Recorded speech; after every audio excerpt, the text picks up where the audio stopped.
మూడవది, బాప్తిస్మం పొందినవాడు దేవుని ఆజ్ఞకు విధేయత చూపాడు.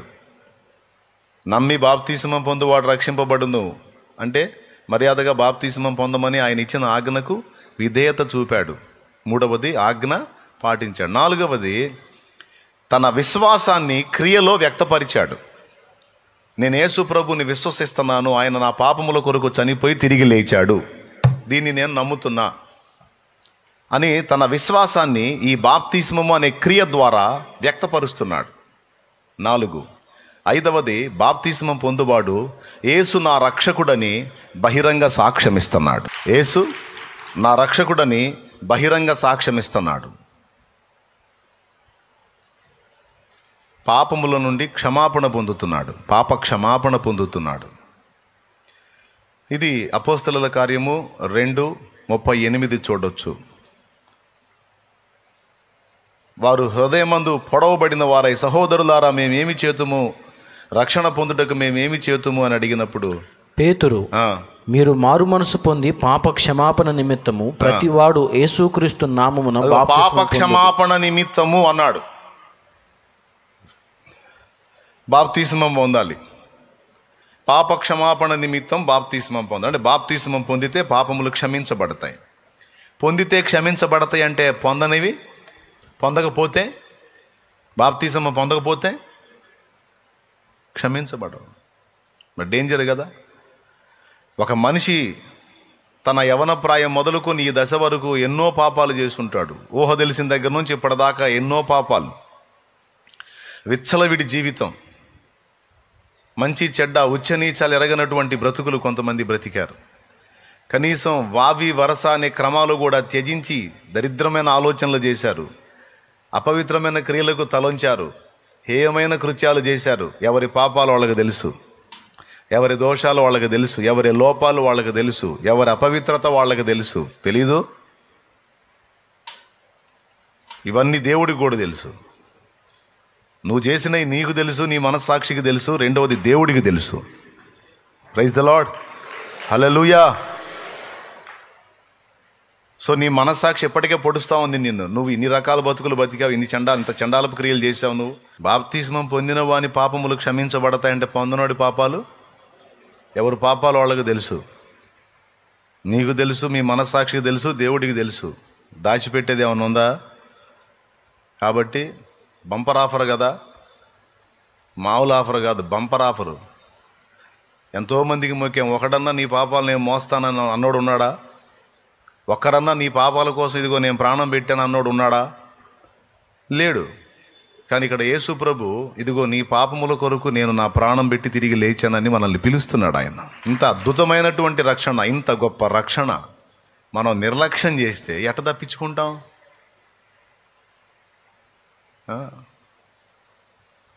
కొంతమంది అంటారు, నా భార్య ఒప్పుకోవట్లేదు అన్నయ్య, అందుకని నేను ఇప్పుడు పొందను అంటాడు. రేపు చస్తే నరకం నుంచి నీ భార్య కాపాడితే మానుకో. ఆమెకే దిక్కులేదు, ఆమెకే దిక్కులేదు, నిన్నెట్ట కాపాడిద్దే? గ్యారెంటీ? నా భర్త ఒప్పుకోవట్లేదు అందుకని నేను పొందానంటే రేపు చస్తే నరకం నుంచి ఆయన కాపాడుతాడా?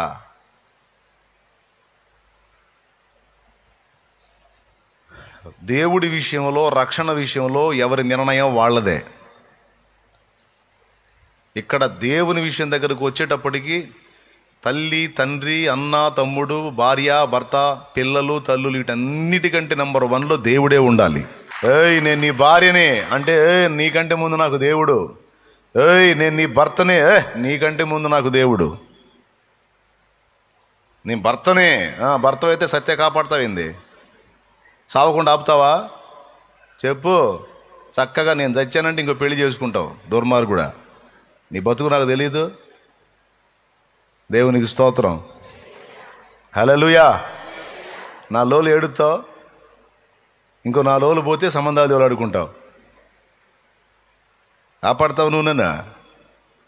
ఎచ్చులు పడుతున్నావు. నోరు పోయి. దేవుడి విషయంలో నాకు అడ్డు పెడితే ఊరుకోను. ఇంకా నేను ఎక్కడన్నా తప్పులు చేసినా, ఏదన్నా నోరు జారినా, ఏ తేడా వచ్చినా ఇక నువ్వు నన్ను ఏమైనా చేయొచ్చు. దేవుడి విషయంలో మాత్రం ఎవరిని లెక్క చేయను. నా ఆత్మరక్షణ నాదే. అనే దమ్ము ధైర్యం ఉండాలి. ఇక్కడ మొహమాటాలు పనికిరావు. కులపోళ్ళు ఒప్పుకోరు, మతపోళ్ళు ఒప్పుకోరు, సత్తే బొందలగడ్డలో స్థలం ఇయ్యరు, మంచం ఇయ్యరు, మోసుకెళ్ళే మంచం పెట్టి ఇయ్యరు. ఈ ఇట్లాంటి సెంటిమెంట్లన్నీ తీసి దెబ్బలో కొట్టాలా. అర్థమైందా? తెగించాలా. ఎందుకంటే కడుక్కోకపోతే పాపాలు కడుక్కోపోతే ఆంతులు ఉంటాయి. మరి ఆ తట్టెడు పాపాలను ఎత్తిన పెట్టుకొని రేపు అక్కడికి పోతే తీర్పు ఎవడు కాపాడుతాడు? కులపోళ్ళు వచ్చి కాపాడతారు, వాళ్ళకే దిక్కు లేదు. కులపోడైనా మతపోడైనా మనం బాగుంటే ఎవడన్నా వచ్చి పలకరిస్తాడు. ఇక్కడ మనం అప్పుల పాలే ఇబ్బందులు పడుతుంటే ఒకడు కనపడతారా? మన నానా బాధలు పడి నానా అగచాట్లు పడుతుంటే ఎవడొచ్చి కాపాడుతాడు? ఏ కులపోడు వచ్చి కాపాడుతాడు? ఏ మతపోడు వచ్చి కాపాడుతాడు? కాబట్టి ఇట్లాంటి సెంటిమెంట్లు పెట్టుకొని ఎవరు వెనక్కి తగ్గినా రేపు జడ్జిమెంట్లో బలవుతారు. దేవుడు ఉచితంగా ప్రేమతో పిలిచి ఇచ్చిన రక్షణ నిర్లక్ష్యం చేసుకోవద్దు. వరుసగా చెప్పండి. బాప్తీసం పొందినవాడు ఏమేం చేస్తున్నాడు? క్రీస్తులోకి ముంచబడుతున్నాడు. బాప్తీసం పొందినవాడు పాపాలు కడిగేసుకుంటున్నాడు. బాప్తీసం పొందినవాడు యేసు నా ప్రభు అని, ఆయనే నా రక్షకుడని బహిరంగ సాక్ష్యం ఇస్తున్నాడు. యేసు నామములో బాప్తీసం పొందినవాడు తన విశ్వాసాన్ని క్రియ ద్వారా వ్యక్తం చేస్తున్నాడు. యేసు ప్రభు నామమందు బాప్తీసం పొందినవాడు పాపముల నుండి క్షమాపణ పొందుతున్నాడు. పాప క్షమాపణ. ఇంకా చెప్పాలంటే బాప్తీసం పొందినవాడు పాత జీవితంలో చనిపోయి క్రొత్తగా జన్మిస్తున్నాడు. అది కూడా రాసింది బైబిల్లో, తీతు పత్రికలో. పునర్జన్మ సంబంధమైన స్నానం అంటే బాప్తీసము. పాత జీవితంలో చనిపోయి క్రీస్తు యేసునందు క్రొత్తగా జన్మిస్తున్నాడు. అదే నికోదేముతో చెప్పింది, ఒకడు క్రొత్తగా జన్మించితేనే కానీ దేవుని రాజ్యమును చూడడు, దేవుని రాజ్యంలో ప్రవేశించడని నిశ్చయముగా నీతో చెప్తున్నాను అన్నాడు. క్రొత్త జన్మ అనుభవం బాప్తీస్మం ద్వారా. Praise the lord. ఈ బాప్తీస్మం పొందడానికి ముందు మారు మనసు పొందాలి. అంతకుముందు ఏ అపవిత్ర క్రియల్లో, ఏ అక్రమ క్రియల్లో, ఏ వ్యర్థమైన వాటిని వెంబడిస్తూ ఉన్నారో వాటన్నిటి నుంచి ప్రభు వైపుకు తిరగాలి. అర్థమైందా? ఇంతకుముందు నడిచిన వాటన్నిటికీ వీపు చూపించి ప్రభువుకి ముఖం చూపించాలి. అర్థమైందా? పాత క్రియలు, పాత భక్తి, పాత విశ్వాసం, వీటన్నిటికీ ఏం చూపించాలి? వీపు.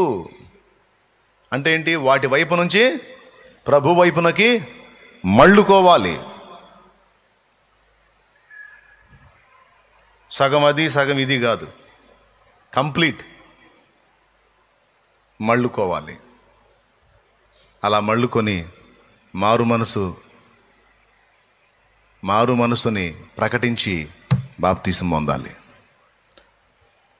ఎట్టబడితే అట్లుండి మళ్ళీ బాప్తీసం కాదు, మారు మనసు పొందాలి. ఒక తీర్మానం చేయాలి. వ్యసనాల్లో ఉన్నావా? ఇంకా దాని జోలికి పోకూడదు. నా ప్రభు చిత్త ప్రకారం బ్రతకాలి.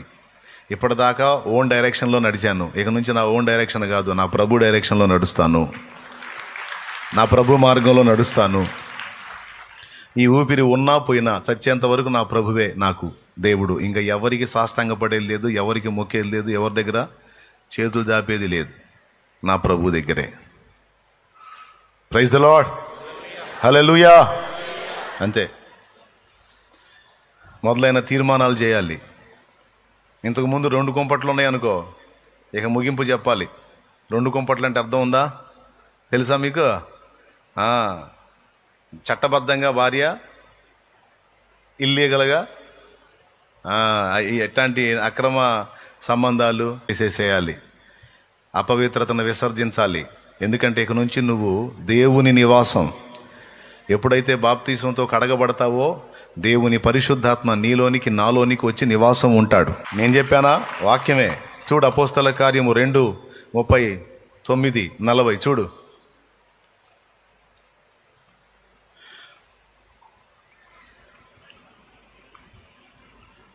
38వ వచనం. పేతురు, మీరు మారు మనసు పొంది పాప క్షమాపణ. చాలా మందికి బాప్తీసం గురించి తెలియదండి సరిగా, అందుకే మొత్తం వర్ణించి చెప్తున్నాను నేను. ప్రతివాడు యేసుక్రీస్తు నామమున బాప్తిస్మం పొందుడి, అప్పుడు మీరు పరిశుద్ధాత్మ అను వరము పొందుతారు. అది లెక్క.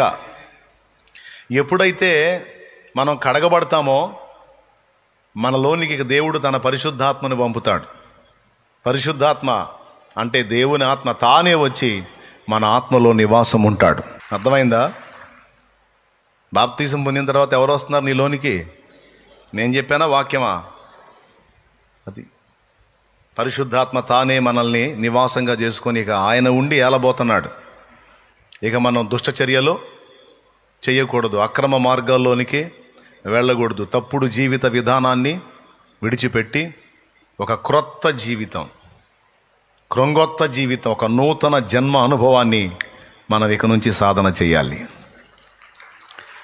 ఏవైనా తెలిసి తెలియని స్థితిలో అడుగులు జారితే వెంటనే ప్రభు వైపు మళ్ళీ క్షమాపణ అడుక్కొని, లోపాలు దిద్దుకొని, పశ్చాత్తాపపడి, మారు మనసు పొంది ప్రభు పాదాలను ఆశ్రయించి సరి చేసుకోవాలి. కొంతమందిని నేను ప్రశ్నించాను. బాప్తీసం తీసుకోవటానికి నీళ్లలోకి వచ్చినప్పుడు నేను అడుగుతా, భలే హాస్యాలు జరుగుతాయి అక్కడ, పిచ్చ కామెడీ జరుగుద్ది. ఒక తల్లిని అడిగా, ఎందుకు తీసుకుంటున్నావు బాప్తీసం అని. ఇంతసేపు ప్రసంగం చేసి ఎందుకు తీసుకుంటున్నావు బాప్తీసం అంటే నేనేం ఆశిస్తా సమాధానం? అయ్యా పాపాలన్నీ కడుక్కోవటానికి అయ్యా, పాప క్షమాపణ నిమిత్తం అయ్యా, ప్రభు రాజ్యంలో చేరటానికయ్యా అనే సమాధానాన్ని ఆశిస్తా. ఒక తల్లి ఏం చెప్పిందో తెలుసా? ఎందుకు తీసుకుంటున్నావు బాప్తీసం అంటే, పాపం అవగాహన లేక నరాల నొప్పుల కోసం అంది. నరాల నొప్పులు పడుతున్నాయి అందుకని తీసుకుంటున్నా బాప్తీసం. తెలుసా, నీళ్ళలోకి దిగితే బాప్తీసం ఎందుకు తీసుకుంటున్నావు అని అడిగితే, తీసుకుంటే మంచిదని తీసుకుంటున్నాను అంది. ఏం మంచిది అంటే, ఏం మంచిదంటే అదే మంచి, అంతా మంచే. ఈ కరెక్ట్ ఆన్సరు, నేను ఆశించిన ఆన్సరు కొంతమందిలో వస్తే, కొంతమందిలో ఇలాంటి సమాధానాలు. కొంతమంది ఏం చెప్పారు తెలుసా? అయ్యా నాకు చాలా అప్పు ఉందయ్యా, ఆ అప్పు తీరితే నాయనా తండ్రి నేను బాప్తీసం పొందుతాను నాయనా తండ్రి అనుకున్నానయ్యా, నాయన దయ వల్ల అప్పు అంతా తీరిపోయింది అందుకని పొందుతున్నానయ్యా. మరి మళ్ళీ అప్పు అయితే ఏం చేస్తావు అన్న. అంటే అప్పు తీరినందుకు బాప్తీసము, రోగం తగ్గినందుకు బాప్తీసం, కూతురికి పిల్లగాడు పుట్టాడని బాప్తీసం, కొడుకు పెళ్ళయిందని బాప్తీసం, అబ్బాయికి ఉద్యోగం వచ్చిందని బాప్తీసం. ఇవన్నీ తప్పు. అవన్నీ మొక్కుబడి కింద తీసుకునే బాప్తీసమాలు ఇవి కరెక్ట్ కాదు. పెళ్ళి చేసుకుంటా పెళ్ళి కోసమని బాప్తీసం. ఇప్పుడు అబ్బాయి అమ్మాయి ఇద్దరు ఒప్పందం అయింది, ఇక పెళ్లి సమయం, ఇక బాప్తీసం ఇచ్చి పెళ్లి చేయాలా? ఎందుకంటే బాప్తీసం పొందిన వాళ్ళు సర్టిఫికేట్ పొందడానికి అర్హులు. కాబట్టి అబ్బాయి సర్టిఫికేట్ ఇవ్వాలంటే ఇద్దరు బాప్తీసం పొందిన వాళ్ళు అయి ఉండాలి అంట. అందుకని పెళ్లి బాప్తీసంలో అబ్బాయి మునిగేటప్పుడు అబ్బాయికి సిలువ దర్శనం కనపడేద్దా, అమ్మాయి కనపడుతుంటుందా దర్శనంలో? ఉన్నమాట మాట్లాడుకుంది, ఎవరు కనపడుతుంటారు? ఇప్పుడు వాడు ఎవరి కోసం తీసుకుంటున్నట్టు బాప్తీసం? కళ్ళు మూసి ఎవరిని గుర్తు చేసుకుంటాడు? సిలువలో మన పాపాల కోసం ప్రాణం పెట్టింది యేసయ్య కనపడ్డం, అమ్మాయి కనపడుతుంటుంది. అమ్మాయికేమో అబ్బాయి కనపడుతుంటాడు. అట్లాంటి హాస్యాస్పదమైన విషయాలు కూడా లేకపోలేదు. సో పెళ్లి కోసం బాప్తీసం. మరో చోట అడిగా, విచిత్రమైన సమాధానం వచ్చింది. ఒక కొత్త ప్రాంతంలో పరిచర్య కోసం వెళ్తే కొంతమంది పరిచయం అయ్యారు. బాప్తీసం పొందారా అని అడిగా. 4 సార్లు పొందామన్నారు. నిజంగా జోక్ కాదు, నాకు మైండ్ పోయింది. 4 సార్లు బాప్తీసం పొందటం ఏందిరా? నేను ఆశ్చర్యపోయా. ఒకసారి కాదు 4 సార్లు అన్నారు. ఎందుకంటే బాప్తీసం పొందితే చర్చి కట్టిస్తామన్నారంట. అందుకని బేస్మెంట్ వేసి ఒక రౌండ్ బాప్తీసమాలు ఇచ్చారంట, ఫోటోలు పంపించారంట. అక్కడ నుంచి దర్వాజాలు మట్టం చేసి మళ్ళీ ఒకసారి బాప్తీసమాలు వాళ్ళకే. స్లాబ్ మట్టం చేసి ఒకసారి బాప్తీసం, మళ్ళీ స్లాబ్ వేసినాక ఒకసారి బాప్తీసమాలు మళ్ళీ వాళ్ళకే. చర్చి కోసం బాప్తీసం. ఇప్పుడు లేదు దేవుడి దయ వల్ల. ఆ మధ్యకాలంలో కొన్ని సంవత్సరాల క్రితం ఇట్లాంటి తంతులన్నీ జరిగినాయి. తప్పున్నర తప్పు.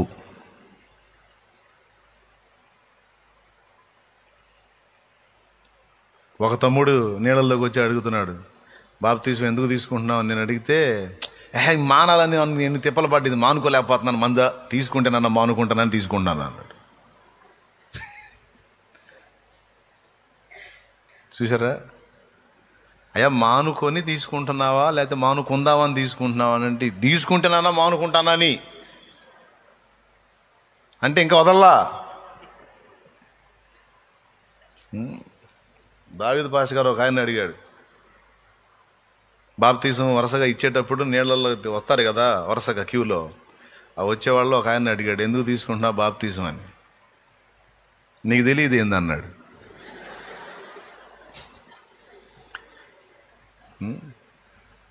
నాకు తెలిసిలే నువ్వు చెప్పు అన్నాడు. తెలిసినప్పుడు ఇక నేను చెప్పేది ఏముంది, అందరూ ఎందుకు నేను అందుకే అన్నాడు. మా ముదురు తెలివితేటలు ఆయన ఒక్కొక్కళ్ళు మామూలు ముదురు తెలివితేటలు కాదు. అందరితో వదిలేట ఎవరైనా తెలియని పెట్టారు ఏంది ఎడా అంటున్నాడు. ఎంత జ్ఞానమో. ఈ జ్ఞానం చెప్పేటప్పుడు బాగా మైండ్ పెట్టి తింటే బ్రహ్మాండంగా ఉంటుందిగా. అప్పుడు వినరు. దయచేసి మీరు అట్లాంటి సమాధానాలు చెబుతారా? దండం. కరెక్ట్ ఆన్సర్ రావాలి. ఎందుకు తీసుకుంటున్నామంటే నా పాపముల పరిహారము నిమిత్తము, పాప క్షమాపణ నిమిత్తము, పాపములు కడగబడు నిమిత్తము, దైవరాజ్యములో చేరడానికి, క్రొత్త జన్మ అనుభవంలోనికి రావడానికి, నూతన సృష్టిగా మారడానికి, యేసయ్యను ధరించుకోవడానికి, యేసునొద్దకు చేరటానికి నేను బాప్తీసం అన్నా. అప్పులు తీరతాయనా, నొప్పులు తగ్గుతాయనా, అనుకున్నవి జరుగుతాయనా, కోరిన కోరికలు తీరుస్తాడనే కాదు, పాపాలన్నీ కడిగి పరలోక రాజ్య ప్రవేశం ఇస్తాడని, జీవగ్రంథంలో పేరు లిఖిస్తాడని. చెప్పిన సమాధానాల్లో ఒక్కడి చెప్పినా తృప్తి నాకు. పాపక్షమాపణ నిమిత్తం, పరలోక రాజ్య ప్రవేశం నిమిత్తం, నరకాగ్ని నుండి విమోచింపబడటానికి, తప్పించబడటానికి. ఘోర నరకం కదండి మరి, లేకపోతే అగ్ని ఆరదు పురుగు జావదని చెప్పాలా బైబిల్లో? క్లియర్గా ఉంది చూడండి. ప్రకటన గ్రంథము 20వ అధ్యాయం 15వ వచనం చదవండి. బాప్తిస్మం పొందిన వాని పేరు జీవగ్రంథంలో రాయబడుతుంది, పొందని వాడి పేరు రాయబడదు. ఎవని పేరైనను జీవగ్రంథమందు వ్రాయబడినట్టు కనబడని ఎడల అబ్బా, వాడు అగ్నిగుండములో పడవేయబడిను.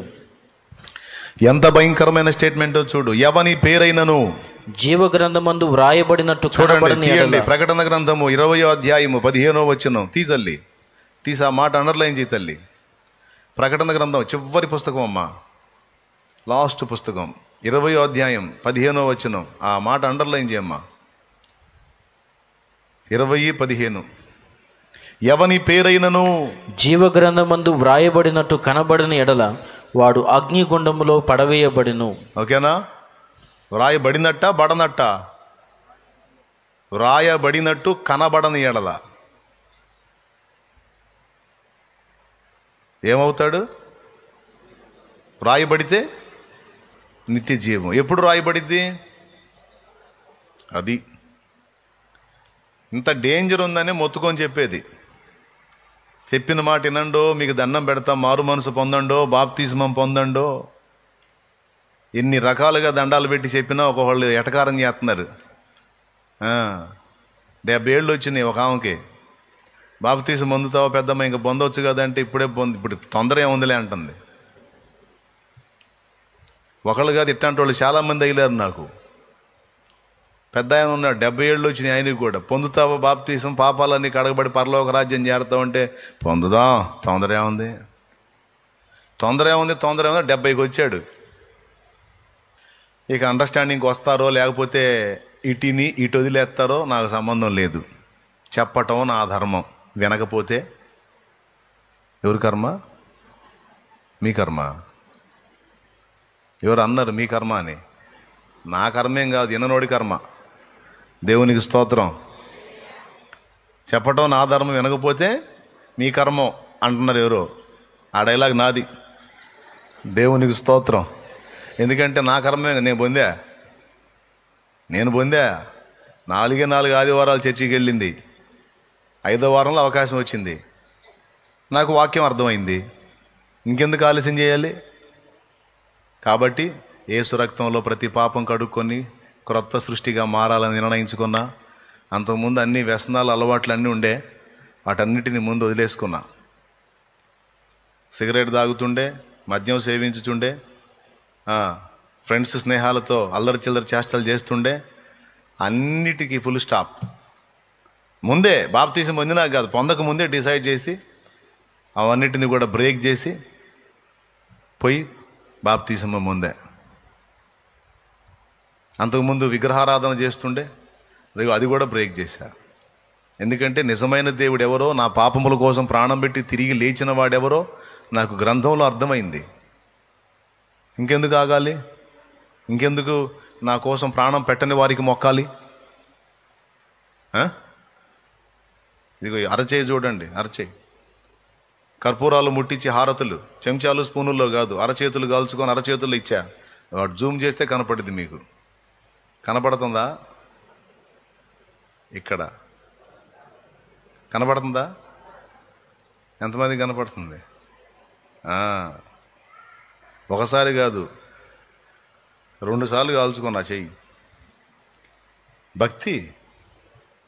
స్వామి ఏసై దగ్గరికి వచ్చాను, ఏసై చేతులు కాల్చుకోమల్లా, మూతులు కాల్చుకోమల్లా. నాకు ఇదే అని ఏం చెప్పలా, మారు మనసు పొందు, పాప జీవితాన్ని విడిచిపెట్టు అన్నాడు.